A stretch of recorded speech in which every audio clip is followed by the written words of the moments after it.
এই সুন্দরময় প্রাকৃতিক দৃশ্যକୁ ଦେଖି ମନକୁ ଶାନ୍ତ ଉପଭୋଗ କରନ୍ତୁ।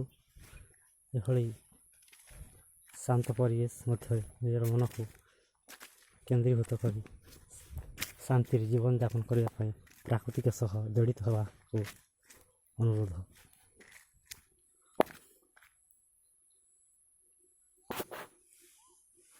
ଯଦି ଏହି ପ୍ରାକୃତିକ ଦୃଶ୍ୟଟି ଆପଣମାନଙ୍କୁ ସୁନ୍ଦର ଲାଗେ ତାହେଲେ ଏ ଭିଡ଼ିଓଟିକୁ ସମ୍ପୂର୍ଣ୍ଣ ଦେଖି ଲାଇକ୍, ସେୟାର ଏବଂ ସବସ୍କ୍ରାଇବ୍ କରନ୍ତୁ।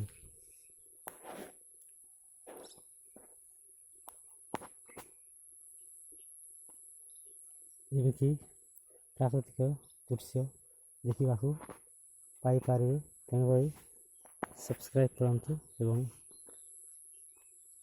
ନିଜ ସାଙ୍ଗସାଥିକୁ ସେୟାର କରନ୍ତୁ।